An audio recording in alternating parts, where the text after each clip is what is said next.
वर्णिवेशरमणीयदर्शनं मन्दहासरुचिराननाम्बुजम् पूजितं सुरनरोत्तमेरमुदा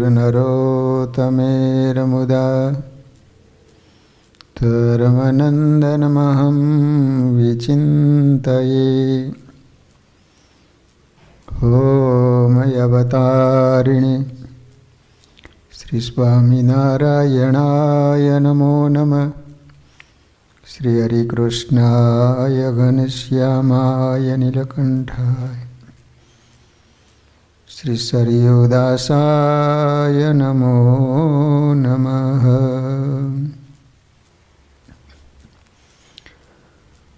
बोलो स्वामिनारायण भगवाननी, श्री हरिकृष्ण महाराजनी,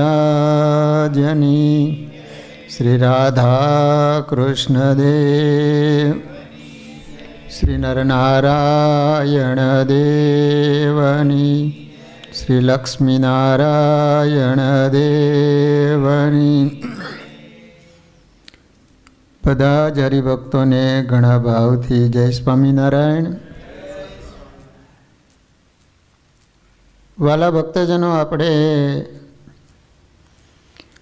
लोयाना त्रीजा वचनामृतनी अंदर स्वामीनारायण भगवाने भगवान अने संतनो यथार्थ निश्चय होय तेनाथी भगवान अने संतने अर्थे शुं न थाय एम करी अने भगवाने अनेक भक्तोने याद कर्या छे। एमां काले आपणे जोयुं के उदयपुरना राणी जमकुबाई एक ब्राह्मण सत्संगी आपड़ा हरिभगत त्यां गयेला अने बरोबर त्यां राजमहलनी बाजुमां एक कूवो त्यां सवारना समयमां स्नान करे छे। तो ए वखते स्वामीनारायण स्वामीनारायण स्वामीनारायण बोले छे। ए वखते राणीबाईए आ शब्द सांभळ्यो, एक माणसने मोकली अने कहे छे के ए ब्राह्मणने અહીં બોલાવો। પછી ब्राह्मण हरिभक्ते जमकुबाने बधी वात करी के अत्यारे गढ़पुरमां स्वामीनारायण भगवान बिराजे छे। तमे विचार करो के फक्त एने वात करी त्यां राणीबाने भगवाननो निश्चय थई गयो। नहीतर वचनामृतमां महाराज एम कहे छे के भगवाननो निश्चय थवो ए बहु अटपटी वात छे। पूर्वनो बड़ियो जीव होय जेने कारणे तरत हा पड़ी जाए। पछी एने विचार कर्यो के गमे एम करीने भगवान ने मारे मळवुं छे, पण जावुं कई रीते? कारण के उदयपुरना राणा फरती को रात्रिना समये माणसो राखेला होय तो पोते एवी तालावेली अने लगनी लागी के गमे एम करीने मारे भगवान ने मळवुं छे। रात्रिना समये बधा सूई गया। जमकुबाईए साड़ी हती 4-5 जोइंट करी अने दोरडा जेवुं करी बारीए बांधी अने त्यांथी नीचे उतरी गई। पाणी जवानुं जे गरनारुं हतुं, जे बाखोरुं हतुं, एमांथी बहार निकળી गया। दरवाजा तो बंध हता। हवे सवारनो समय थयो, ख्याल आव्यो के राणीबा नथी। तरत ज पाछळ माणसो मोकलावो, चारे बाजू ज्यां रस्ता जता हशे बधे रस्ते शोध माटे। सवारनो सूरज उग्यो त्यां घोड़ाना डाबलानो अवाज संभळाणो। जमकुबाई विचार कर्यो के नक्की शोधवा माटे माणसो पाछळ आवी रह्या छे, हवे शुं करूं? तो बन्यो एवो के त्यां एक ऊंट मरी गयेलुं। અને એનું જે શરીર બધાય પશુઓ ત્યાં આવી અને ખાઈ ગયેલા, ફક્ત હાડ પિંજર પડેલું ગંધાતું હતું. એની અંદર પોતે 3 દિવસ બેસી રહ્યા.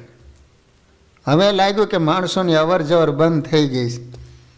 પછી નીકળી અને વડનગર વિસનગર આવ્યા. ત્યાં કોઈ બાઈઓને પૂછ્યું કે ગઢપુરનો રસ્તો કઈ બાજુ? તો એને કીધું કે આ બાજુ. હવે ભગવાનને ચિંતા થઈ, કારણ કે ઘણા દિવસના ઉપવાસ થયેલા છે, પગમાં કાંટા કાંકરા લાગેલા છે. કોઈ દિવસ જેને જમીન ઉપર પગ નહીં મૂકેલો અને ઠેઠ ઉદયપુરથી રાજસ્થાનમાં નીકળી અને વડનગર વિસનગર પહોંચ્યા. બ્રાહ્મણના સ્વરૂપે ભગવાન આવ્યા અને જમવાનું સાથે લાવ્યા. જમકુવાને જમાડ્યા. પછી કરે છે કે એમ કરો, થાકી ગયા શું, સુંદર મજાનો ઝાડવાનો છાંયો છે, લ્યો આ પાણી અને થોડીક વાર આરામ કરીને પછી આપણે જઈશું, મારે એ બાજુ જવું છે. તો જમકુબા કે વાંધો નહીં. એને ખબર નથી ભગવાન આવ્યા છે. જમકુબાઈ સૂતા અને જ્યાં જાગ્યા ત્યાં કુંડળની જે ઉતાવળી નદી એના કાંઠે ભગવાને જગાડ્યા. અને આમ જોવે ત્યાં તો નદી, ગામ. પૂછવામાં આવ્યું કયું ગામ છે? તો કે આ તો કુંડળ છે. એ વખતે સ્વામિનારાયણ ભગવાન કારિયાણી ગામમાં વસતા ભગતના દરબારમાં બિરાજમાન હતા. ત્યારે પ્રભુએ માચા ખાચરને કહ્યું કે વેલડું જોડો અને કુંડળની નદીને કાંઠે અમારા મહાન સ્ત્રી ભક્ત ખૂબ જ દુઃખ દૂર વેઠી ઠેઠ ઉદયપુરથી ચાલતા અમારા દર્શને આવે છે, તેને અહીં લઈ આવો. વાલા ભક્તજનો, મહારાજનો આદેશ થતાં માચા ખાચરે માણસો સાથે વેલડું રવાના કર્યું. આ બાજુ જમકુબાઈ જાગ્યા. ત્યાં તો બીજી નદી, બીજું ગામ, બ્રાહ્મણ પણ નહોતા. તેથી તેઓને અતિ આશ્ચર્ય થયું. તે સમયે વેલડું આવ્યું. સર્વે વાત કરી, વેલડામાં બેસાડી અને કારિયાણી લાવ્યા. તે સમયે શ્રીહરિ દરબારગઢમાં સભા કરીને બેઠા હતા. ત્યાં વેલડું આવ્યું. તેમાંથી જમકુબાઈ નીચે ઉતર્યા, ભાવથી દર્શન કર્યા. પાણી વિના તરફડતા માછલાને પાણી મળે અને જે આનંદ થાય એવો આનંદ જમકુબાઈને મહારાજના દર્શનથી થઈ ગયો. વિચાર કરો,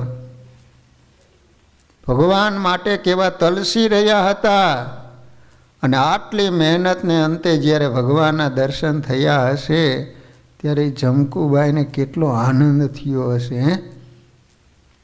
પેલા ભોમિયા બનેલા બ્રાહ્મણ પણ એને મહારાજના સ્વરૂપમાં દેખાય છે, તેથી એમને બધો ખ્યાલ આવી ગયો. દિવ્ય રૂપે બ્રાહ્મણ બની પ્રભુએ મને જમાડી યોગ નિદ્રામાં નાખી કુંડળ પહોંચાડી દીધી.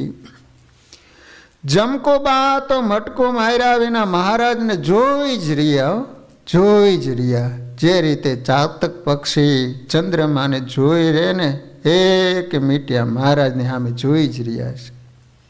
અંતરમાં મહારાજની મૂર્તિને ઉતારી રહ્યા છે. આંસુડાની ધારાથી જાણે કે અભિષેક કરી રહ્યા હોય ને શું એમ લાગે છે. કેટલી ઝંખના અને કેટલી મુશ્કેલી વેઠ્યા બાદ પ્રગટ પ્રભુના દર્શન થયા. તેથી નેણા તૃપ્ત થતા નથી. અંતરમાં આનંદના મહાસાગરે માજા મૂક્યો. આંખમાંથી દડ આંસુ પડી રહ્યા છે. પણ આજે દુઃખના નહીં, આનંદના આંસુ આવી રહ્યા છે. પછી મહારાજે પાસે બોલાવી કુશળ સમાચાર પૂછી ગરડાથી આવેલ જીવબા લાડુબાને ભલામણ કરી, આ અમારા મોંઘેરા મહેમાન છે. ઓ મોંઘેરા, ખૂબ દૂરથી આવેલા છે, માટે એને હાચવજો. એનો પરિચય અમે પછી આપીશું. દર્શન કર્યા બાદ જમકુબા બહેનોની સભામાં બેસી મહારાજના મુખથી કથા વાર્તા સાંભળી અને કૃતાર્થ હતી.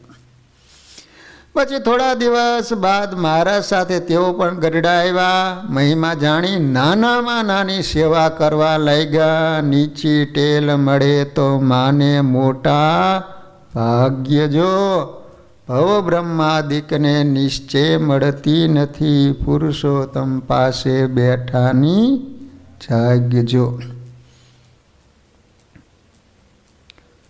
તલ હોય પણ અંદર તેલ ન હોય ને તો શા કામના? દૂધ પાક કરે પણ અંદર સાકર ન નાખે તો? શાક કરે પણ અંદર મીઠું ન હોય તો? શરીર હોય શરીર પણ અંદર જીવ ન હોય તો? એ મહિમા વિના બધું લુખું છે. જાન હોય પણ અંદર વરરાજો ન હોય તો તમને સામે પક્ષવાળા કોઈ પાણી ન પાવે હો. ગમે એટલા જીરા કરો પરંતુ એકડો ન હોય તો મીંડાની કોઈ કિંમત નહીં. એમ વાલા ભક્તજનો, આ સંપ્રદાયમાં જે મહિમા વાળો હોય એ ફાવી જાય. અવગુણ્યો ને અભાવવાળા જે હરિભક્તો હોય, ગમે એટલા વર્ષો સુધી સત્સંગમાં રહે ને તો એને શાંતિ ન થાય, સુખે ન આવે અને કાયમને માટે અર્ધ બળેલા કાષ્ટની પેટે ધૂધવાયા કરે કે હવે સત્સંગમાં ક્યાંય રહ્યું ને ટુંડા. બધું છે પણ તારી દ્રષ્ટિ થોડીક ચેન્જ કરતો. જો મહિમા જાગે તો અહંકાર આપોઆપ ભાગેલો. માણસ જેટલો નમતો થાય એટલું સમજી લેવાનું કે એને મહિમા આવ્યો છે.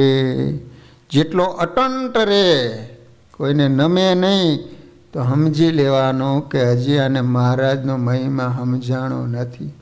જે રીતે વૃક્ષમાં ફળ આવે ને એટલે વૃક્ષ નમે, એમ માણસમાં સદગુણો આવે ને તો એ માણસ એટલો નમ્ર બને, અટંટ ન થાય.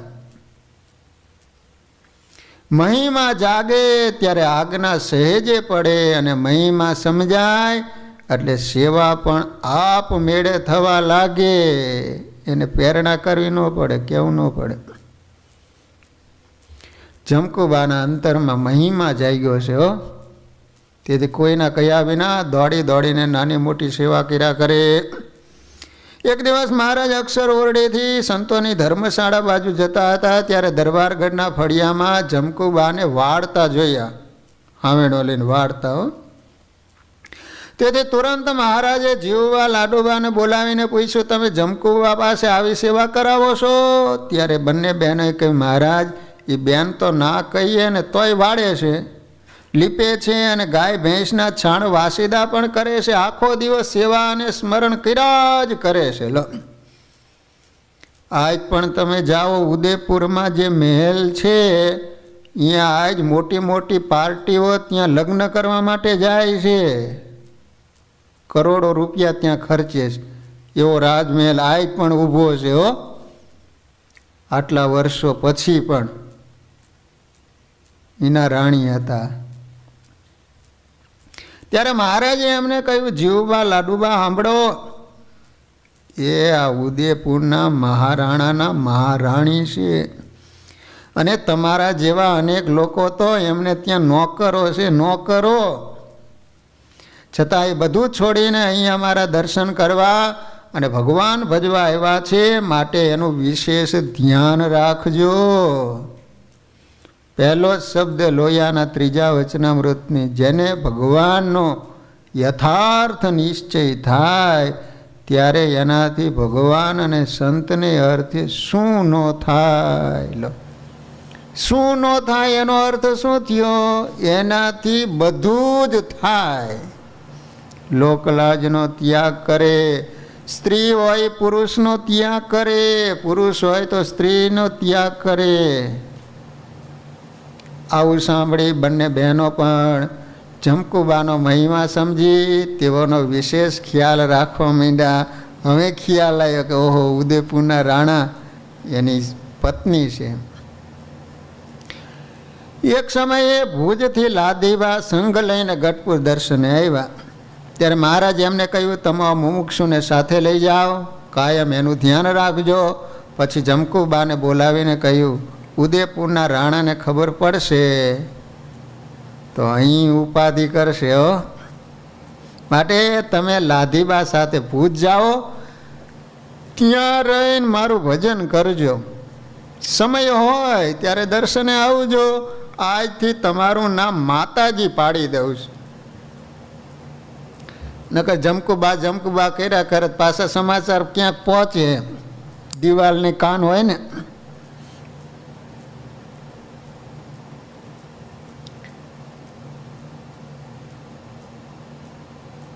વાલા ભક્તજનો, અદ્ભુતાનંદ સ્વામીએ આ પ્રસંગને વડતાલ સાથે જોડેલ છે તે જોઈએ તેઓના શબ્દોમાં.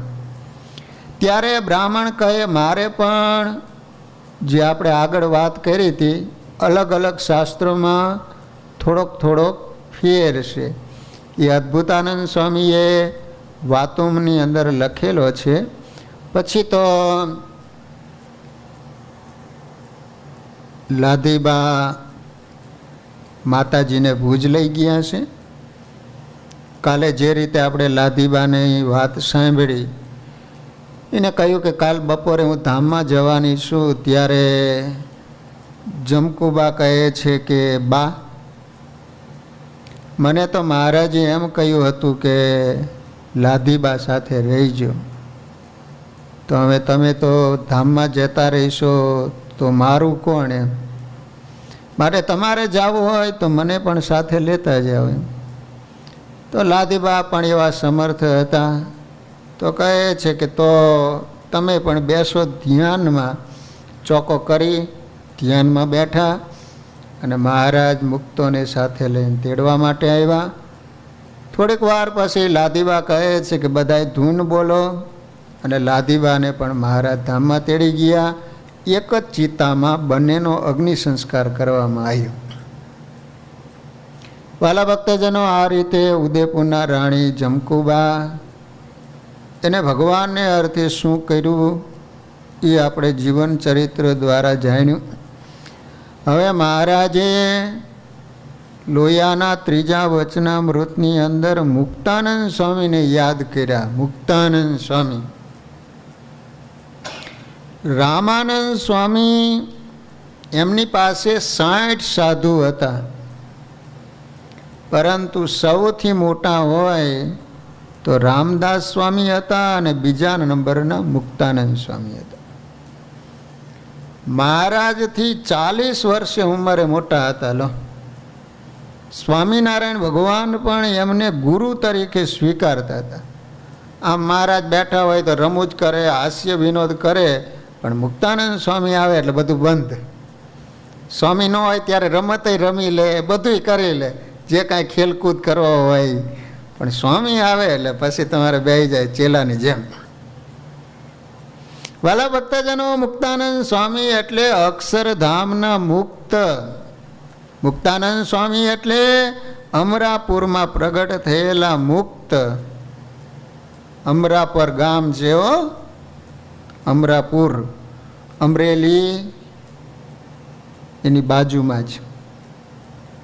મુક્તાનંદ સ્વામી એટલે અંતઃશત્રુઓને આધીન રાખતા મહામુક્ત. મુક્તાનંદ સ્વામી એટલે સાચા ગુરુને શોધવા 3 ગુરુનો ત્યાગ કરનાર મુમુક્ષુ. મુક્તાનંદ સ્વામી એટલે રામાનંદ સ્વામીના અગ્રગણ્ય કૃપા પાત્ર શિષ્ય. મુક્તાનંદ સ્વામી એટલે સ્વામિનારાયણ ભગવાનનો રાજીપો મેળવનાર મુક્ત. મુક્તાનંદ સ્વામી એટલે શ્રી હરિજી પણ ગુરુ સ્થાને માનતા એવા અનાદિ મુક્ત. મુક્તાનંદ સ્વામી એટલે સત્સંગની માનું બિરુદ મેળવનાર સદગુણી સંત. માં થાવું અઘરું. લો, જો બાળક બીમાર પડ્યો હોય તો એને દવા પાવાની હોય, તો એની માં છોકરાને કે બટા અહીંયા આવજો, ના મારે નથી આવવું એમ. તો કે આ દવા પાવાની છે એમ. તો કે ના, એ કડવી મારે નથી પીવી એમ. તો માં શું ખોડામાં બેસાડી અને કહે કે બટા કડવી નથી, જો પોતે થોડી પીવી અને પછી છોકરાને પાઈ દે. પરંતુ માને બહાર જવાનું હોય અને એનો બાપ ઘરે રહેવાનો હોય ને બાપને ભલામણ કરે કે જો બપોરે આ છોકરાને દવા પાઈ દેવાની છે, અને પછી એનો બાપો જે રીતે દવા પાવે, પહેલાં તો બોલાવે અહીંયા આવજો, ના મારે નથી આવું, કડવી દવા. તે તારી માં કડવી ન હોય મીઠી હોય? બે ઊભા મોલની નાખે ને પહેલાં તો, અને પછી રોતું રોતું એ જે રીતે પાડાને ઓલી લઈને પાવે ને એ રીતે પાવે. પરંતુ ઉપકે ચડ્યો હોય તો બધી દવા બહાર નીકળી જાય. મુક્તાનંદ સ્વામી એટલે શ્રી હરિજીની પ્રસન્નતા માટે સર્વે ક્રિયા કરનાર સાધક. મુક્તાનંદ સ્વામી એટલે સાધુતાના સર્વે સદગુણે સંપન્ન, સાચા અર્થમાં સદગુરુ. મુક્તાનંદ સ્વામી એટલે અધ્યાત્મ માર્ગીઓ માટે આદર્શ નમૂના રૂપ આદર્શ સંત. લો વાલા ભક્તજનો, સદગુરુ મુક્તાનંદ સ્વામી એટલે મુક્તાનંદ સ્વામીઓ. એને કોની ઉપમા આપવી? મોટા મોટા સદગુરુ સંતો પણ મુક્તાનંદ સ્વામીને દરરોજ દંડવત કરતા હો. સાધુતાના સદગુણો જેમની પાસેથી શીખવાના પ્રયત્નો કરતા એવા સદગુણોનો સાગર મુક્તાનંદ સ્વામી હતા. લો મુક્તાનંદ સ્વામી એટલે સદગુણનો દરિયો કહેવાય. સ્વામીમાં એક પણ અવગુણ તમને જોવા ન મળેલો. મહામુક્ત મુક્તાનંદ સ્વામીનો જન્મ અમરેલી જિલ્લાના અમરાપુર ગામમાં સંવંત 1814 પોષ સુદ સાયતમને દિવસે રાધાબાઈની કુખે થયો હતો. 1814. સ્વામિનારાયણ ભગવાન 1837. તો કેટલા વર્ષે મોટા થયા? 14 ને 37 એટલે 23 વર્ષ થયા ને. તો 23 વર્ષે મોટા. 20 વર્ષે 23 વર્ષે. એમના માતાનું નામ શું હતું? રાધાબાઈ. અમરેલીમાં મૂળદાસ નામના સાધુ હતા. તો હવે શું ભાઈનો ખબર છે, પોતે સવારના સમયમાં સ્નાન કરવા માટે જાય છે કૂવે. તો એ વખતે કૂવે એક સ્ત્રી કૂવામાં પડવા માટે આવેલી, અને મૂળદાસનું આમ ધ્યાન ગયું કે કોઈક સ્ત્રી અત્યારના સમયે અહીં કૂવાને કાંઠે કેમ? એટલે તરત જ મૂળદાસે પૂછ્યું, કોણ છો અને અહીંયા કેમ અત્યારના સમયે? ત્યારે એને રડતા રડતા વાત કરી કે હું કૂવે પડવા માટે આવીશ. કેમ? તો કે ભૂલ થઈ ગઈ. શું ભૂલ થઈ ગઈ? તો કે અત્યારે મારા ઉદરમાં પુત્ર પોસાઈ રહ્યો છે, ગર્ભ છે, અને સમાજ મને પૂછે છે કે આનો બાપ કોણ છે. એના બાપનું નામ હું નથી આપી શકતી, મારાથી ભૂલ થઈ ગઈ. અને એ વખતે મૂળદાસે કીધું કે જા સમાજને ગામના લોકોને કહી દેજે કે આનો પિતા મૂળદાસ છે. શું વાત કરો છો? તમને આખું ગામ મારી નાખશે.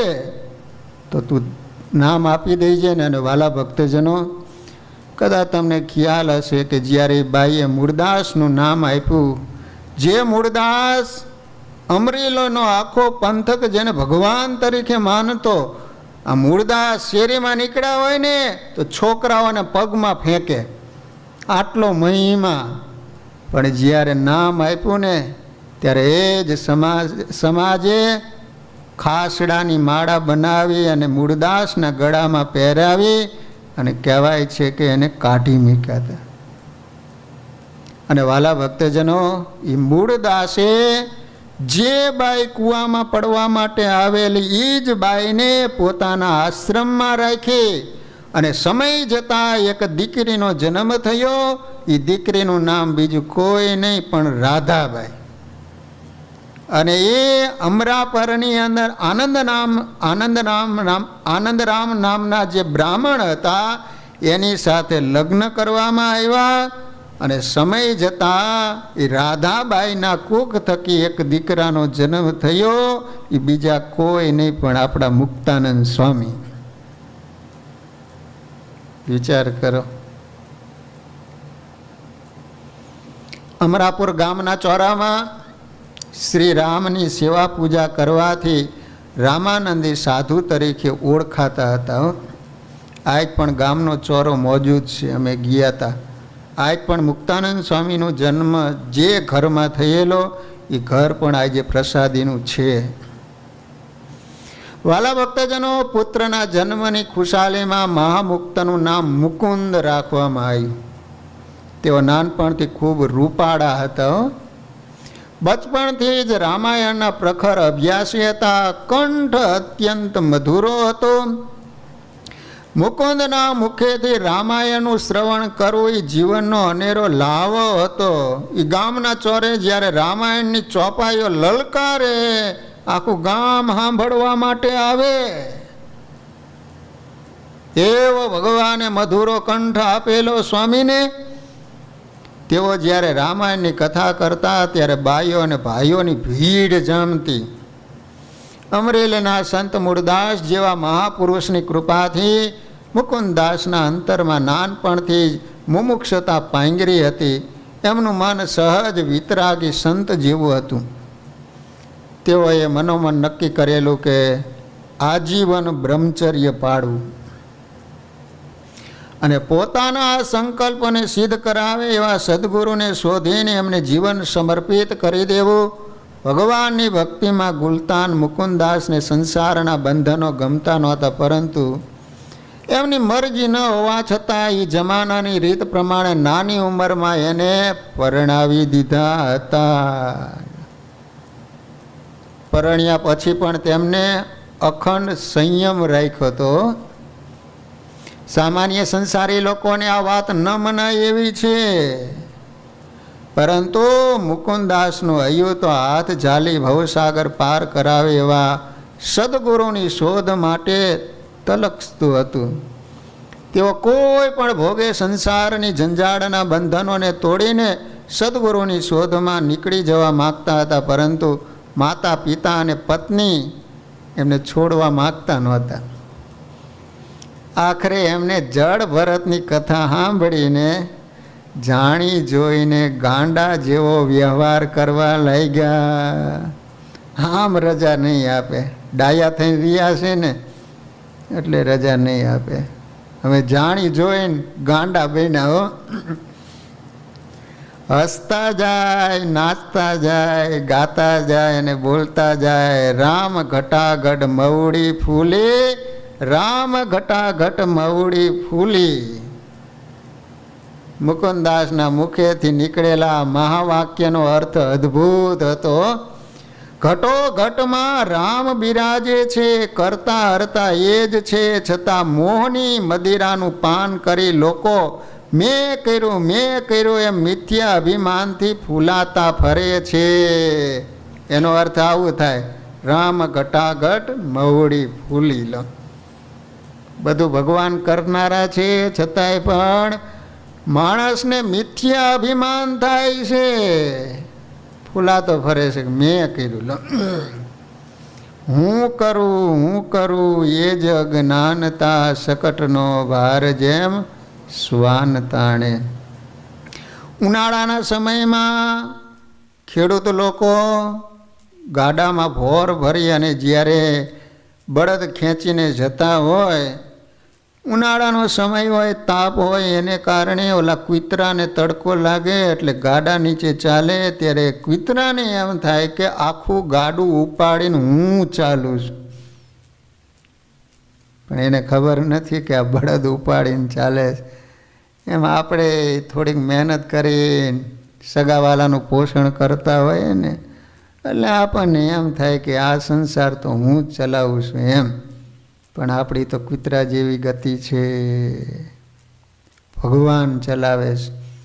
કરતા અને હરતા ભગવાનને માને તો એનું કલ્યાણ થાય એમ ભગવાન વચનામૃતમાં કહે છે. એટલે કરતા અને હરતા જે કાંઈ દુનિયામાં બને છે એ મારા ભગવાન કરે છે. મારી મરજી વિના રે કોઈથી તરણું નવ તોડાય, એમ મને જાણજો રે મારા આશ્રિત સૌ નર નારી. ભગવાનની ઈચ્છા ન હોય તો વાલા ભક્તજનો શેકેલો પાપડ પણ આપણાથી ભાંગી ન શકાય. દુષ્કાળ પડેલો એ વખતે શિવાજીએ રાજ્ય દ્વારા બધાને અનાજ આપી અને જીવાડી લીધા, બધાને મદદ કરી. તો શિવાજીને અહંકાર આવી ગયો કે શાયદ હું ન હોય તો બધા માણસો મરી જાત. એના ગુરુ સમર્થ રામદાસ સ્વામી એને ખ્યાલ આવી ગયો કે શિવાને અહંકાર આવી ગયો છે. એટલે સમર્થ રામદાસ સ્વામી સવારના સમયમાં આવ્યા અને કહે છે કે શિવા ચાલ તું મારી સાથે. શિવાજીને સાથે લઈ અને જંગલમાં ગયા. એક પથ્થર મોટો હતો. શિવાને કહે છે કે આ પથ્થર ઊંચો કરતો. શિવાજીએ જ્યાં પથ્થર ઊંચો કર્યો ને તે નીચે પાણીને એની અંદર ડીટકા હતા. શિવાને કહે છે કે આ ડીટકાને તું ખવડાવેશ? તરત સમજી ગયા હો, કારણ કે શિવાજી તો હોશિયાર. તરત ગુરુ શું કહેવા માગે છે ખ્યાલ આવી ગયો. તરત પગમાં પડી ગયા હો કે ગુરુ ખરેખર બધા એનું ભરણ પોષણ તો ભગવાન કરે છે.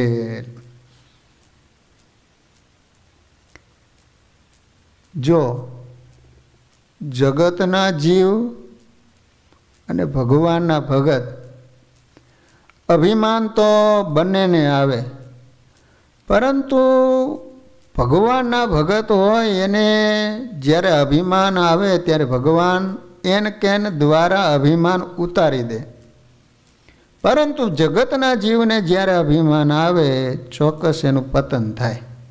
જે ભગવાનથી નજીક છે, જેને ભગવાનનો આશરો છે, ભગવાનનો ભગત છે, શાયદ અભિમાન તો આવે. 5 પાંડવો એમાં ભીમ હતો ને, ભીમને એકવાર અભિમાન આવી ગયું. બોલો, ભીમ એની માને કે માં આ દુનિયામાં મારા જેવો શક્તિશાળી કોઈ નથી હો. કુંતા માતા કે તારા કરતા કેટલાય ચડિયાતા છે. નહીં માં તું મને નામ બતાવ હાલ. એ કે તું તારી રીતે શોધીએ.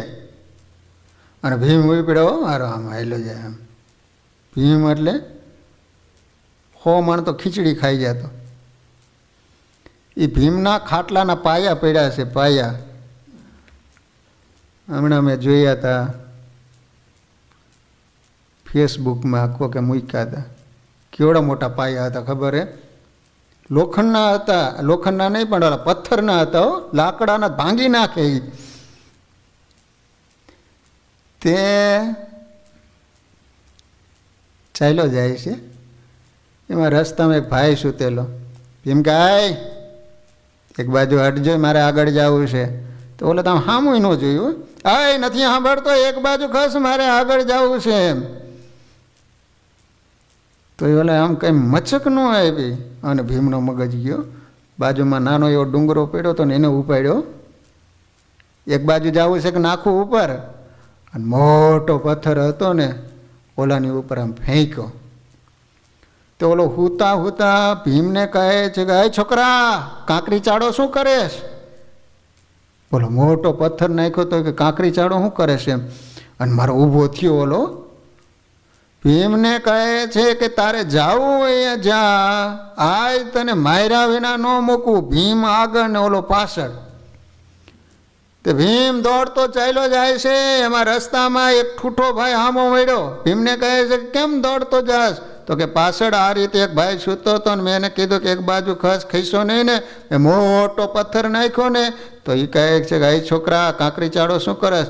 અને મારો ઊભો થઈને મને મારો માટે પાછળ આવી રહ્યો. ઓલો ઠૂઠો કે મારી પાછળ ઊભો રહી જા, પાછળ ઊભો રહી જા. પાછળ ભીમ ઊભો રહી ગયો. અને ઓલો આવ્યો ને એટલે સીધો એને પકડી જ લીધો. ઓલા ભીમને કહે છે કે જા, શાંતિથી ઘરે પહોંચી જા, ત્યાં સુધી હું આને છોડીશ નહીં. ભીમ આમ 10 ડગલા આગળ ગયો ને એટલે ભીમને મનમાં વિચાર આવ્યો કે હારો મેં ઓલું મોટી પાણાની શીલા માથે નાખી તો એમ કહેતો હતો છોકરા કાંકરી ચાડો શું કરસ? આટલો બધો બળિયો, પાછો એને ઠૂઠાએ પકડી રાખ્યો, તો સારું ઠૂઠામાં કેટલું બળ છે, અને આનામાં આટલું બધું બળ અને તાકાત હોવા છતાં આના હાથ કોને કાપી નાખ્યા છે? લાવ પૂછવા તો દે. તો ભીમ પાછો આવીને ઓલાને કે, હે તારામાં આટલી બધી તાકાત તો તારા આમ હાથ કોને કાપી નાખ્યા? ઠૂઠો થઈ ગયો છું તે. એ કે હા ભાઈ, ભીમને ઓલો વાત કરે હો. એ કે ઓલા 5 પાંડવો છે ને, હા, એમાં ઓલો અર્જુન છે ને, હા, એના મારા કાપી નાખ્યા છે હાથ. ત્યારથી મેં સંકલ્પ કર્યો છે કે 5માંથી 1 હાથમાં આવે ને તો ત્યાં પતાવી દેવો હશે. હવે ભીમ ઊભો રે કે હું એનો ભાઈ છું એમ દોડતો દોડતો આવ્યો, કુંતા માતાના પગમાં પડે કે માં, આજ મને ખ્યાલ આવ્યો કે દુનિયામાં મારા કરતાં તો કાંઈ શક્તિશાળી અને બળવાળા પીડા હશે. લો, ભીમનું અભિમાન ઉતરી ગયું. એમ મિથ્યા અભિમાનથી ફૂલાતા ફરે છે, પરંતુ પરમહંસના વચનના મર્મને સમજવાની શક્તિ પામર સંસારીઓમાં ક્યાંથી સંભવી શકે? મુકુંદાસનું ગાન પણ નથી એવું અમરાપરના દરબાર જાણી ગયા. દરબાર હોશિયાર બહુ હોય ને, તો ગામના ચોરે બેઠા હતા ને આવી રીતે ગાંડા કાઢે, આમ નજર કરી, આ જાણી જોઈને ગાંડો ભાઈનો, બાકી ગાંડો છે નહીં આવો. તેથી એને મુકુંદાસે પેટ છૂટી વાત કરી એટલે એને રજા અપાવી. પછી તો મુકુંદાસ સદગુરુની શોધ માટે નીકળી ઝાલાવાડના ધાંગધ્રા શહેરમાં આવ્યા. હળવદની બાજુમાં ધાંગધ્રા છે. દ્વારકાદાસને ગુરુ બનાવ્યા, પણ ત્યાં સંતોષ ન મળતા વાંકાનેરના કલ્યાણદાસ પાસે ગયા. મોરબીની બાજુમાં વાંકાનેર. ત્યાં તો બહારનો આડંબર જોઈને અંજાઈ ગયા, પણ અંતે એનો પણ ત્યાગ કરી સરદારમાં તુલસીદાસ પાસે આવ્યા. આ વાંકાનેરનો કલ્યાણદાસ હતો ને, એ કોપીન શાની બાંધેલી હતી ખબર છે? લોખંડની કોપીન બનાવેલી, અને એને તાળું મારીને ચેલાને ચાવી આપે. બોલો, મુકુંદાસે જઈને વાત કરી કે મારે બ્રહ્મચર્ય પાળી અને ભગવાનની આરાધના, ભગવાનની પ્રાપ્તિ કરવી છે. એવા સદગુરુની શોધ માટે આવ્યો છું. ભગવાન ભેટાવી દે એવા સદગુરુની શોધ માટે નીકળ્યો છું. ત્યારે એને જે વાત કરીને સાંભળવા જેવી છે. કલ્યાણદાસ મુકુંદને કે મુકુંદ, તમે બ્રહ્મચર્યની વાત કરો છો? તો કે હા. એ કે સાંભળ સાંભળ સાંભળ, આ વાતને 40 વર્ષોના વાણા વહી ગયા છે. હું ઉજ્જૈન જતો હતો, તે રસ્તામાં એક બાઈને મેં રસ્તો પૂછ્યો કે ઉજ્જૈનનો રસ્તો કઈ બાજુ? તો એ બાઈ હાથનું લટકું કરીને આમ કીધું કે આ રસ્તો. આ 40 વર્ષોના વાણા વહી ગયા ને તો હજી લટકું ભૂલાતું નથી. માટે એ અહીંયા વાત સંભવ નહીં બને હો.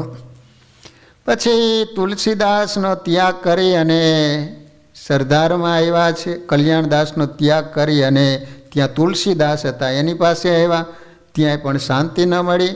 પછી રામાનંદ સ્વામીને મળ્યા અને અંતરમાં આ પડી ગઈ, ઘાટ સંકલ્પ બંધ થઈ ગયા. તેથી તેઓને સમર્પિત થઈ ગયા. પછી તો રામાનંદ સ્વામીએ પણ મુકુંદાસમાં દરેક સદગુણો જોઈ તેઓને સંવંત 1842 વસંત પંચમીના દિવસે દીક્ષા આપી અને મુક્તાનંદ સ્વામી નામ રાખ્યું.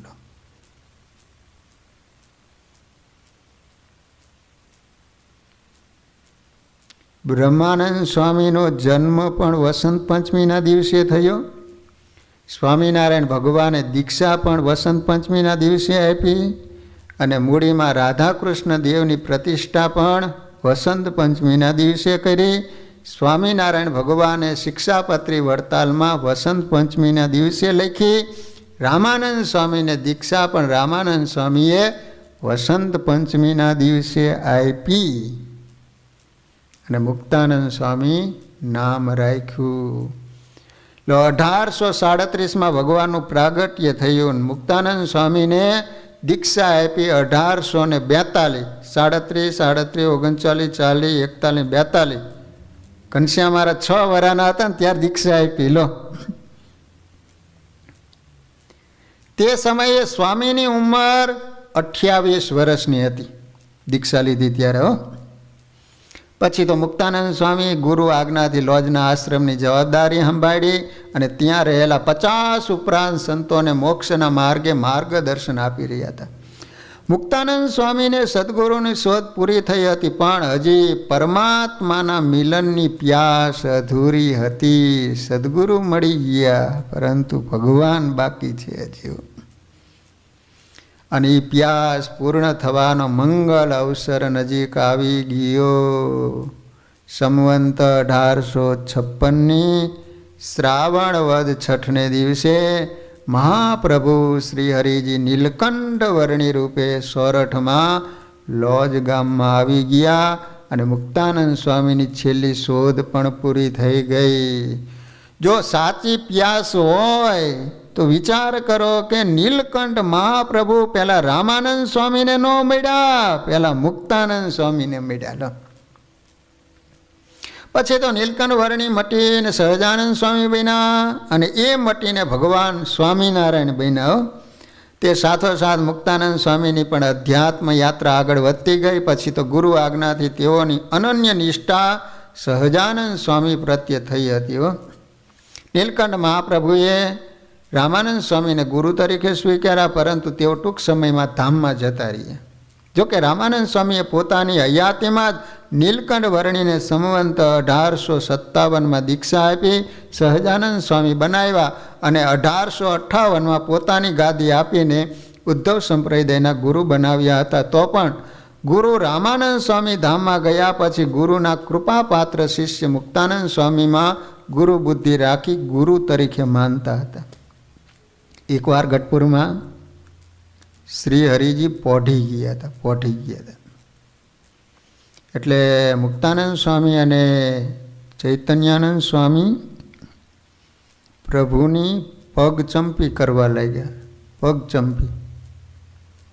મહારાજને ઊંઘ આવી ગઈ, સવાર થઈ ગયું. પછી જાગીને જોયું તો બંને સંતોને પગ દાબતા જોયા. અર્થાત સાંજથી તે સવાર સુધી શરીર દબાવવાનું શરૂ રાખ્યું હતું. આ જોઈને મહારાજ બોલ્યા, મુક્તાનંદ સ્વામી તમે તો અમારા ગુરુ છો ને મારા પગ દાબો એ સારું ન કહેવાય. આ રીતે કહીને ઢોલિયાથી નીચે ઉતરી શ્રી હરિજી મુક્તાનંદ સ્વામીને દંડવત કરવા ગયા.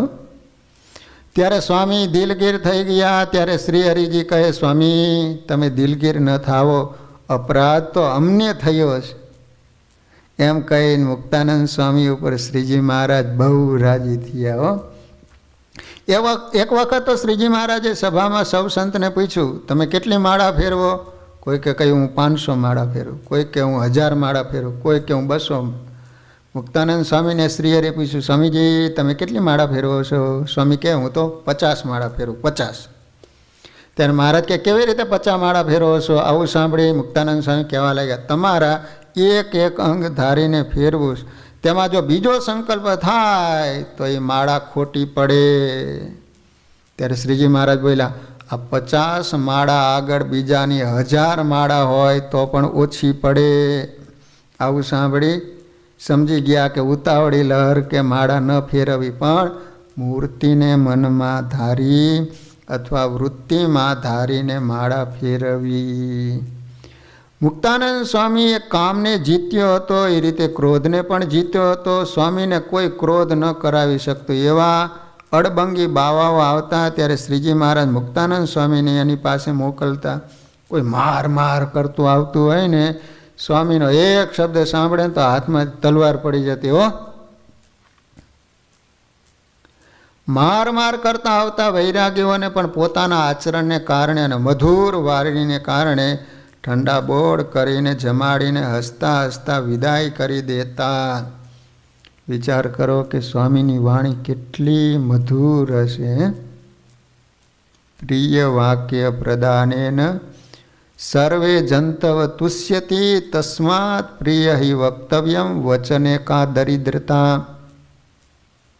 મધુર વાણી પ્રિય વાણી બોલવાથી બધા માણસો વશ થઈ જતા હોય તો પછી વાણી બોલવામાં શા માટે કસર કરવી જોઈએ? વચને કા દરિદ્રતા. તો એ અમુક વાણી બોલવામાં કંજુસાઈ કરે. બોલો, અમુક તો બાપા એવી વાણી બોલે ને. બોલા પરશુરામ આવ્યા ને, પરશુરામ રામ ભગવાને ધનુષ ભાંગ્યું ને, તો હું બાપા ઓહો પરશુરામ એવા ગરમ થઈ ગયા ને. તો ઓલા લક્ષ્મણજી હતા ને એ તો જાણી જોઈને ચીડાવે. તો ઓલા લક્ષ્મણજી પરશુરામને કહે છે કે તમે ફરસું હું કામ રાખો છો? આ તમારી વાણી જ કાપી નાખે, આ ફરસું રાખવાની જરૂર જ નથી કે. બોલો, બે જણા બાંધતા હતા ને ઓલો કહે 2 લાફા મૂકીશ ને તારા 64 દાંત ખેરવી દઈશ. બાજુમાં એક ભાઈ નીકળ્યા, જરાક વિચારીને બોલ, માણાના મોઢામાં તો 32 દાંત હોય અને તું કહે છે કે 64 દાંત ખેરવી દઈશ, 1 લાફો મૂકીશ. મને ખબર જ હતી તું વચમાં બોલવાના હતો, 32 આના 32 તારા કે. લો, અમુકની તો ભાષા જેવી હોય બાપા. તમે જોયું કે જો ફેક્ટરી હોય કે સ્ટોર કરે કે ડંકી કરે, ઓફિસ બનાવે, તો એના ઉદ્ઘાટન માટે કાં સંતોને બોલાવે, કાંઈ કોઈક મોટા હોય એને બોલાવતા હોય. પરંતુ ઝઘડાનું ઉદ્ઘાટન કરવા માટે કોઈ સંતોને બોલાવ્યા કે અમારા ઘરમાં એક ફાઇટિંગ શરૂ કરવાની છે તો તમે ઓપનિંગ કરવા માટે આવજો એમ? એ તો અમુક એવું બોલો એટલે તરત જ ઘરમાં ઝઘડો ચાલુ જ થાય. બોલો, જો કોર્ટમાં બાપ અને દીકરાનો કેસ ચાલતો હતો, તો ઓલા જજ કહે છે કે આનો કાંઈ નિકાલ આવે એવો છે નહીં, ગમે તેમ તો તમારો દીકરો છે, કેસ પાછો ખેંચી લો. તો ઓલો કહે છે કે દીકરો મારો છે એ વાત સાચી છે પણ આંગળિયાત છે. હવે જજ ઓલો આંગળિયાતમાં સમજે નહીં. એ કે આંગળિયાત એટલે શું? એ કે સાહેબ તમને સમજાવું? તો કે હા. એ કે જો તમારો બાપ મરે, તમારી માં રાંડે, મારું ઘર માંડે અને તમે હારે આવો ને એને આંગળિયાત કહેવાય. ઓલા જજ સાહેબ કે આને જેલમાં જ પૂરજો, જિંદગી પર્યંત બારો ન કાઢતો. જજને આ રીતે સમજાવવાના હોય. બોલો, નિર્દોષ છૂટી જાય એવો હતો, એને બદલે આખી જિંદગી જેલમાં ખોઈ ગયેલો. તો મુક્તાનંદ સ્વામીની એટલી મધુર વાણી હતી. લો, ગઢાળીના આંબા શેઠ જેવા સત્સંગમાં આવતા બંધ થઈ ગયા હોય કે રામ પ્રતાપભાઈ જેવા સત્સંગ છોડીને જવા તૈયાર થઈ ગયા હોય તો તેઓને સમજાવીને પણ પ્રેમથી સત્સંગમાં પાછા લાવતા અને રાજી રાખતા હતા. કોઈ સાધુ સંતને પોતાના ગુરુ સાથે અણબનાવ થયો હોય અને એ સાધુ સત્સંગ છોડીને ઘેર જવા તૈયાર થઈ ગયા હોય ત્યારે પોતાની પાસે રાખી સમજાવીને સત્સંગમાં રાખતા હો, પણ ઘેર જવા દેતા નહીં. કોઈ પાર્ષદને સ્વયં શ્રીજી મહારાજે રજા આપી દીધી હોય તો એનું કલ્યાણ ન બગડે એ માટે એને આચાર્ય રઘુવીરજી મહારાજની સેવામાં મોકલી મહારાજને રાજી કરી દઈને પાડાને સત્સંગમાં રાખતા. એટલું જ નહીં, પણ મિતાહારી એવા મુક્તાનંદ મુનિ તો ભૂખ ન લાગી હોય તોય પણ નાના સંતોની ભૂખ મટાડવા માટે નાના સાધુઓની સાથે ખીચડી ખાવા બેસી જઈને માતાનો ભાવ પ્રગટ કરતા હતા. સ્વયં શ્રી હરિએ ગળ્યું ચીકણું ન ખાવાના સંતોને નિયમ આપેલા હોય, પણ 2-3 દિવસના સંતોને ઉપવાસ થતા હોય, ભાવિક ભગત ભૂલથી કે મહિમાથી ખીચડીમાં ઘી નાખીને સંતોને જમવાનો આગ્રહ કરે ત્યારે દેશકાળની સ્થિતિ જાણીને સંતોની ભૂખ જોઈને મહારાજનો કુરાજીપો મેળવવા તૈયાર થઈ સંતોને ઘીવાળી ખીચડી ખવડાવીને પ્રગટ પ્રભુનો રાજીપો પ્રાપ્ત કરી માતાનું બિરુદ મેળવીને પોતાની પવિત્ર ફરજ બજાવતા હતા. બનેલું એવું પ્રસંગ તો 3 દિવસના સંતોને ઉપવાસ થયેલા. એક સદગ્રસ્ત ખીચડી બનાવી પણ બિચારાને ખ્યાલ નહીં, ખીચડીમાં ઘી નાખી દીધું અને સંતોને મહારાજે નિયમ આપેલા. અને જ્યાં પહેલાંનું ઘી એટલે તો તરત ફોરમ ઉડે, તરત જ સુગંધ આવે એમ. ત્યાં તો સંતો કહે છે કે આપણે નહીં ચાલે, સ્વામિનારાયણ ભગવાને આપણને નિયમ આપેલા, હા તો ઘી નાખીએ, હવે આ ખીચડી આપણે યુઝ ન કરાય. તો મુક્તાનંદ સ્વામી વિચાર કર્યો કે 3 દિવસના ઉપવાસ છે, બિચારા આટલા બધા ભાવથી બનાવી છે, એને ખ્યાલ નહોતો અને ઘી નાખી દીધો. મુક્તાનંદ સ્વામી કહે છે કે તમે બધાએ જમી લો, જે કાંઈ વાંક આવે કે જે કાંઈ મહારાજ કુરાજી થાય તો ભલે મારે ઉપર થાય. અને બધાની સાથે સ્વામીએ જમી લીધું. અને પછી એમાં વળી એક હશે એવા સાધુ તે ઈનો જમ્યા અને ગઢપુર જઈને મહારાજની આગળ વાત બધી કરી. હો તે મહારાજ કે આવું મુક્તાનંદ સ્વામી કે માથે ઉભા રહીને આજ્ઞાનો લોપ કરાયો. પછી સ્વામી આવ્યા અને બધી વાત કરીને એ મુક્તાનંદ સ્વામીને સ્વામિનારાયણ ભગવાન ભેટી પડ્યા અને કહે છે કે સ્વામી તમે સાથે હતા તો સંતો જીવતા પાસે આવ્યા, અડબંગી હોય તો બધાને મરાવી નાખે જ કેલો.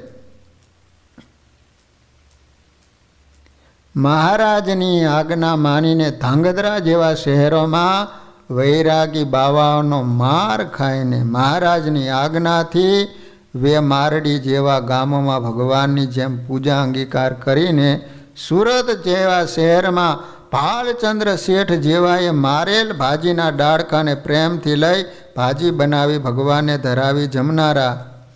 બોલો, ભાલચંદ્ર શેઠ હતા ને સુરતના, એ પહેલાં તો બહુ દ્વેષીલા હતા. હો બોલો, સંતો ત્યાંથી નીકળ્યા તો પોતે એની દુકાન હતી, તો અહીંયા આગળ ઓલા શાકભાજીના બધા ડાળખા પડેલા. તો બોલો, સંતો નીકળ્યા તો બીજું હાથમાં કંઈ ન ડાળખા, એ સંતો ઉપર ઘા કર્યો. એ સ્વામી કહે છે કે જે આપ્યું એ આપણે લઈ લેવું. તો એને ધોઈને પછી ભિક્ષામાં જે કાંઈ આવેલું નાના નાના કટકા કરીને એની અંદર મિક્સ કરી અને ભગવાનને યાદ કરીને જમ્યા. આ બાજુ અનાજ પેટમાં ગયું અને ઓલી બાજુ ભાલચંદ્રના શેઠના અંતરમાં પ્રકાશ થયો. બિચારા આવા નિર્દોષ સંતો કોઈ દિવસ મને એક વેણ પણ કહેતા નથી. એને બદલે જ્યારે નીકળે જ્યારે હાથમાં જે આવે એનો ઘા કરું છું. આ તો ભગવાન સારું કર્યું, અત્યાર સુધી એની રક્ષા કરી. ક્યારેક તો 500 હાથમાં એનો ઘા કરે. બોલો, આ વખતે સંતો નીકળે ને એની જોડી સલકાવી દેવી છે. બોલો, અને પછી તો સંતો સાથે એવું એ થયું અને પછી તો સ્વામિનારાયણ ભગવાનના ભગત બની ગયા. સત્સંગી જીવનમાં દ્વિતીય પ્રકરણમાં સ્વામિનારાયણ ભગવાન સુરત પધાર્યા એ વખતે ભાલચંદ્ર શેઠે ભક્તિનો પ્રશ્ન કર્યો છે અને સ્વામિનારાયણ ભગવાને ભક્તિ વિશે ખૂબ વિસ્તાર બતાવેલો છે ત્યાં. તો વિચાર કરો કે મુક્તાનંદ સ્વામી આવા સમર્થ હોવા છતાંય પણ આટલું બધું સહન કરીને સ્વામીએ સત્સંગ કરાયો છે. બોલો, એ ધાંગધ્રા ગયા એ વખતે વૈરાગીઓ મારવા માટે આવ્યા. તો એના હથિયારો એક બાજુ મૂકીને સંતોને લૂંટવા માંડ્યા. સંતો પાસે શું હોય? જોડે તુંબડા જે કંઈ ઠાકોરજી હશે લેવા માંડ્યા, મારવા માંડ્યા. ત્યારે મુક્તાનંદ સ્વામી ઓલાને કહે છે કે તમે હથિયાર લઈ લો હાથમાં. તમે એમ ન માનતા કે બધા બ્રાહ્મણ છે, આમાં કેટલાય કાઠીઓ છે, જો સુરાતન ચડ્યું ને તો તમારા જ હથિયાર લઈને એના વધેરી નાખશે. હથિયાર હાથમાં રાખો.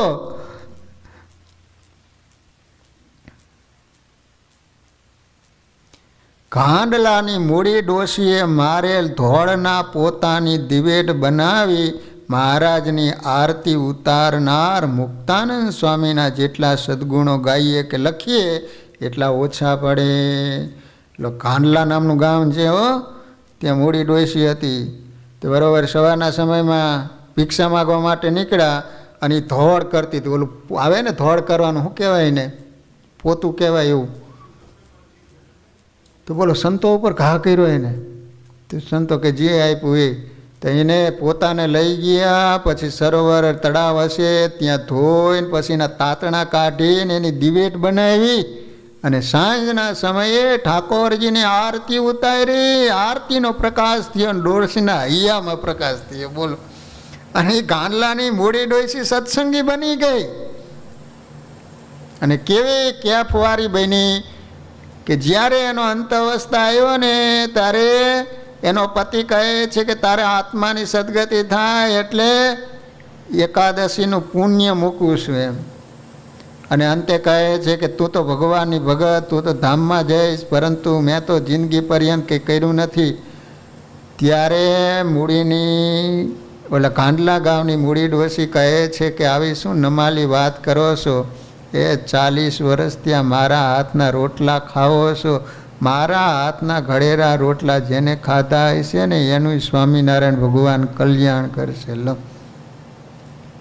મારો કહેવાનો આશય કે વાલા ભક્તજનો, તમે વિચાર કરો કે મુક્તાનંદ સ્વામીએ આટલું બધું સહન કરી અને કંઈક જીવોને ભગવાનની ઓળખાણ કરાવી છે.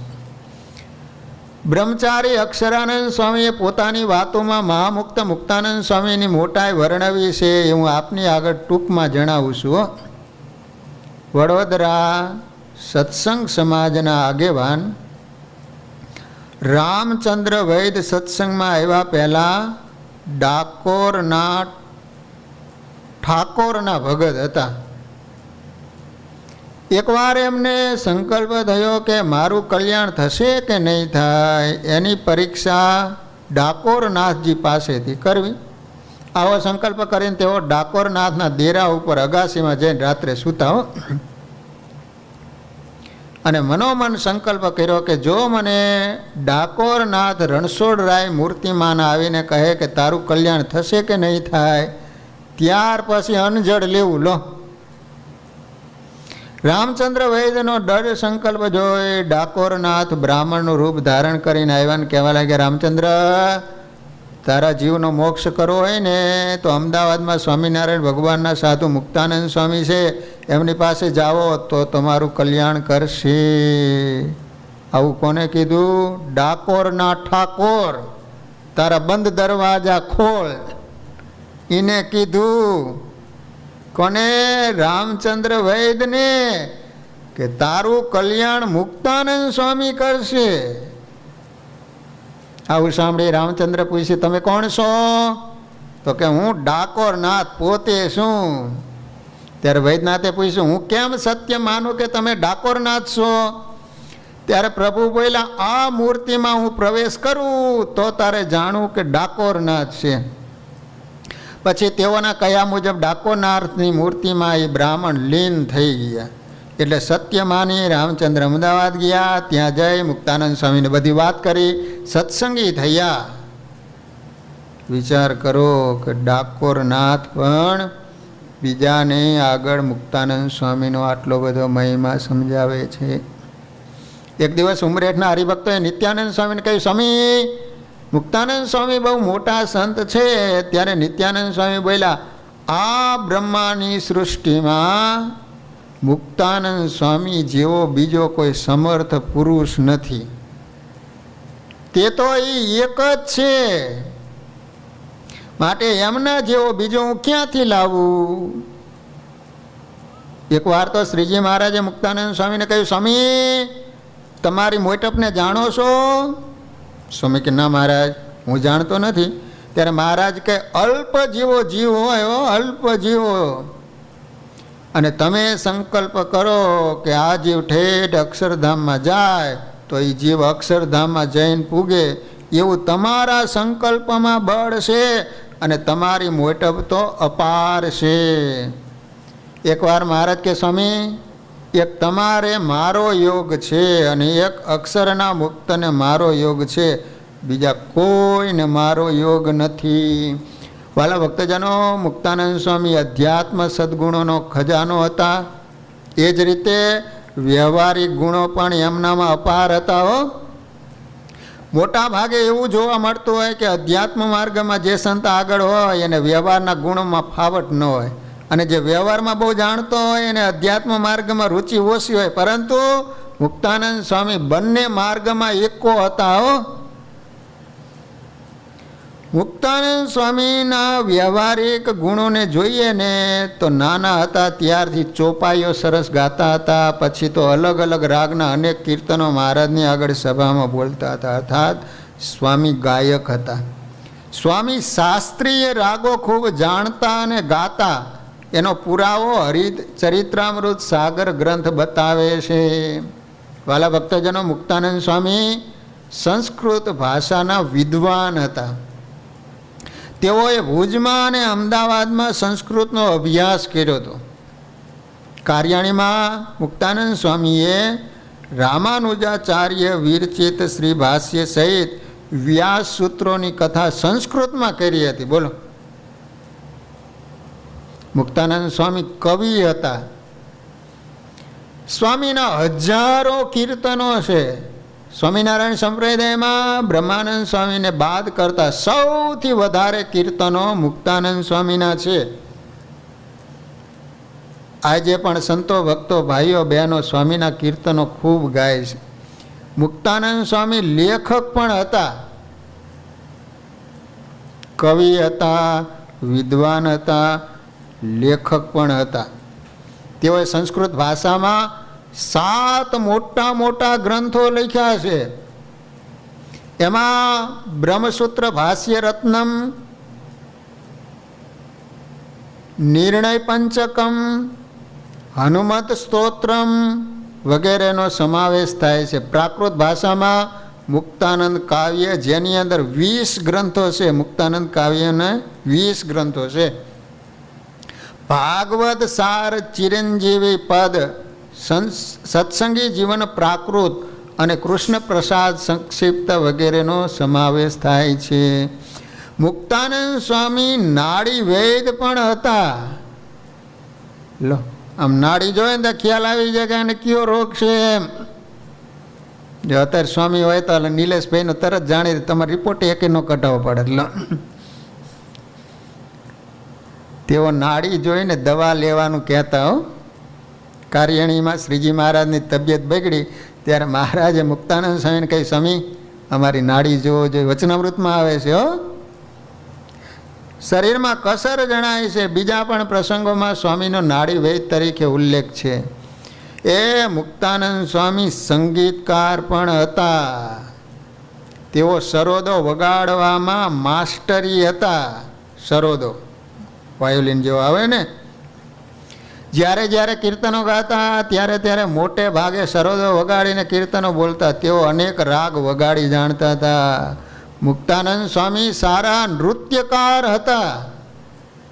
વિચાર તો કરો, બધી કળા એમાં.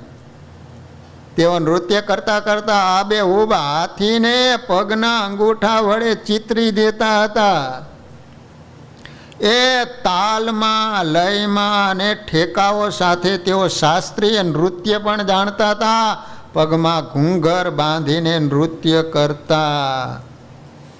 મુક્તાનંદ સ્વામી સારા વક્તા પણ હતા. ગુણાતીતાનંદ સ્વામી કહેતા, મુક્તાનંદ સ્વામી કથા કરતા હોય ને 2000 માણસોની સભા બેઠી હોય તો દરેકના મનમાં થયેલા સંકલ્પના સમાધાન થઈ જતા. સ્વામી એ રીતે કથા કરતા. બોલો, 2000 માણસોના જે કાંઈ પ્રશ્નો હોય એના સમાધાન થતા જાય. સ્વામી પૂર્વાશ્રમમાં પણ રામાયણની કથા કરતા હતા. વાલા ભક્તજનો, મુક્તાનંદ સ્વામી સંસ્કૃત, ગુજરાતી, હિન્દી અને વ્રજ આ 4 ભાષા જાણતા હતા. ચારેય ભાષાઓમાં સ્વામીની રચનાઓ જોવા મળે છે. એમના કીર્તનોમાં 4 ભાષાઓ જોવા મળે છે, જેનો પાઠ કરવાથી અંતરમાં અપાર શાંતિનો અનુભવ થાય છે. આ દરેક વ્યવહારિક ગુણોનો ઉપયોગ તેઓ શ્રીજી મહારાજને રાજી કરવામાં કરતા હતા. એના કારણે આ ગુણો અધ્યાત્મ ગુણો બની ગયા હતા. વચનામૃત ગ્રંથના તેઓ મુખ્ય સંપાદક હતા.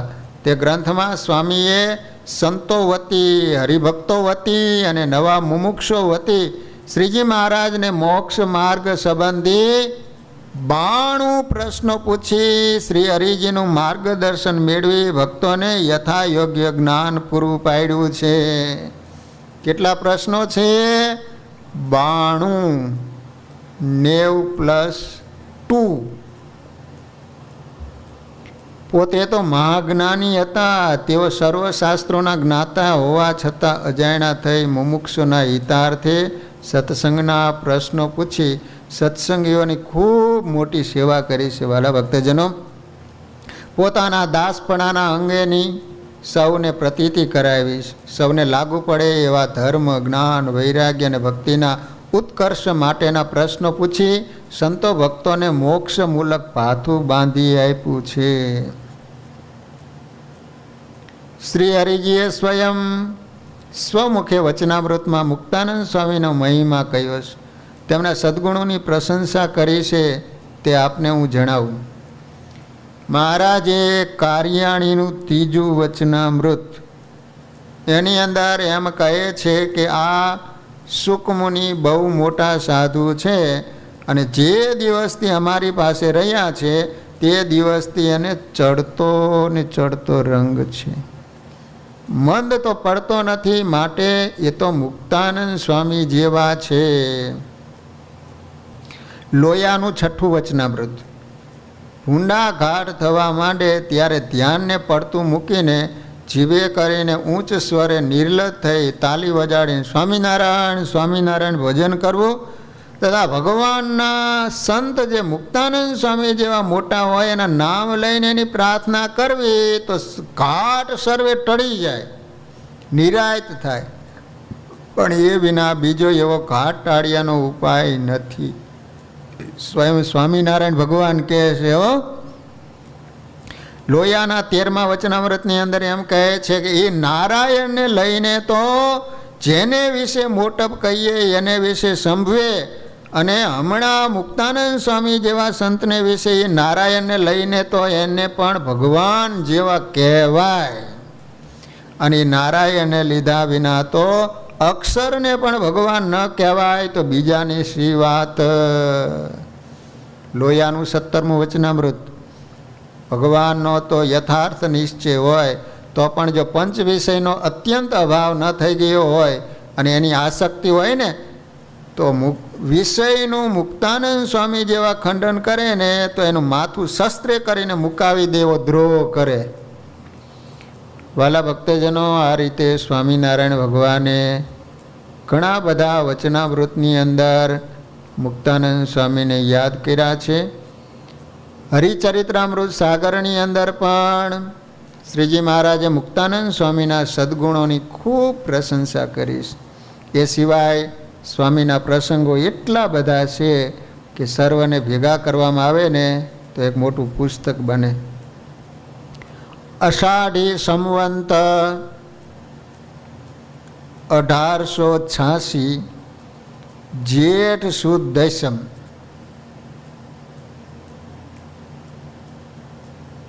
તે દિવસે મહારાજ ધામમાં ગયા પછી મુક્તાનંદ સ્વામીને આ લોકમાં ગમતું નહોતું. જે રીતે પાણી વિના માછલું તરફડે એમ મહારાજ ધામમાં ગયા પછી હવે મુક્તાનંદ સ્વામીને ગમતું નથી. મહારાજનો વિયોગ સહન થતો નથી. તેથી પ્રભુને પ્રાર્થના કરી એટલે અક્ષરધામમાંથી શ્રી હરિજી અનંત મુક્તોને લઈને પધાર્યા. મુક્તાનંદ સ્વામીને આષાઢી સંવંત 1887 અષાઢ વદ દશમના દિવસે અક્ષરધામમાં લઈ ગયા. જેઠ સુદ દશમ મહારાજ, અષાઢ સુદ દશમ મુક્તાનંદ સ્વામી, 1 વર્ષનો ફેર. મહારાજ 86માં, મુક્તાનંદ સ્વામી 87માં. અર્થાત મહારાજ ધામમાં ગયા પછી 1.5 મહિનો સ્વામી આ લોકમાં રહ્યા. 1.5 મહિનો. કારણ કે એ વખતે અષાઢી વર્ષ કહેવાતું, એટલે અષાઢ મહિનામાં વર્ષ બદલાય. અત્યારે જે રીતે આપણે દિવાળી પછી બદલાય છે ને, એ વખતે અષાઢી વર્ષ બદલાતું. તમે વચનામૃતમાં જોઈશો ને તો એ ખ્યાલ આવશે. એટલે 1.5 મહિના પછી સ્વામી ગયા. કોઈને શંકા થાય કે 1.5 મહિના પછી સ્વામી ધામમાં ગયા તો સાલ કેમ બદલાઈ ગઈ? એના સમાધાન માટે જણાવું કે મહારાજના સમયમાં અષાઢ મહિનામાં નવું વર્ષ શરૂ થઈ જતું હતું. એટલે 1886ના છેલ્લા મહિનામાં મહારાજ ધામમાં ગયા અને અષાઢી સંવતના પ્રથમ મહિનામાં મુક્તાનંદ સ્વામી ધામમાં ગયા. વચનામૃતો પણ અષાઢી સંવતના જ છે, પણ વિક્રમ સંવતના નથી. અત્યારે વિક્રમ સંવત કારતક મહિનામાં નવું વર્ષ શરૂ થાય છે. જો આ ખબર ન હોય તો લોચા પડે. મુક્તાનંદ સ્વામીની ધામ ગમન તિથિ 3 પ્રકારે ગ્રંથોમાં લખાઈ છે. હરિચરિત્રામૃત સાગરમાં, અક્ષરાનંદ સ્વામીની વાતોમાં. તો વાલા ભક્તજનો, આ રીતે મહારાજના મોટા સંત એટલે મુક્તાનંદ સ્વામી, સ્વામિનારાયણ સંપ્રદાયમાં જેઓનું બહુ મોટું યોગદાન રહેલું છે. શાયદ સ્વામિનારાયણ સંપ્રદાયમાંથી એક મુક્તાનંદ સ્વામીને બાદ કરો તો પાછળ કાંઈ ન વધે એવું આપણને લાગે.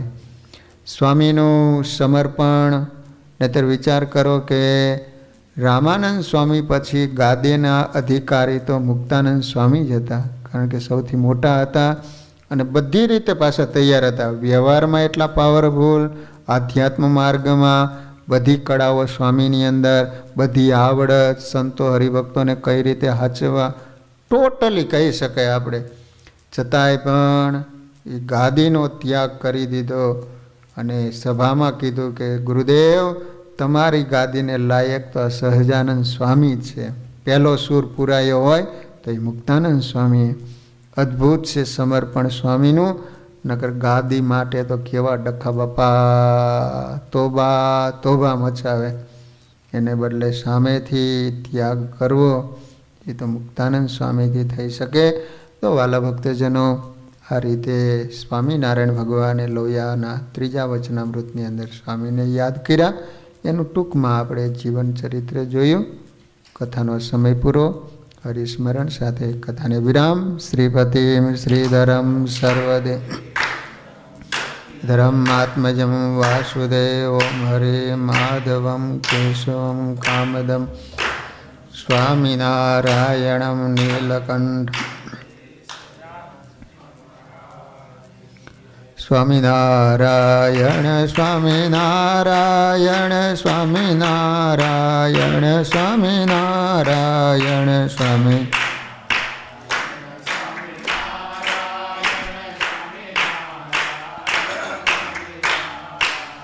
સ્વામિનારાયણ સ્વામિનારાયણ સ્વામિનારાયણ સ્વામિનારાયણ સ્વામિનારાયણ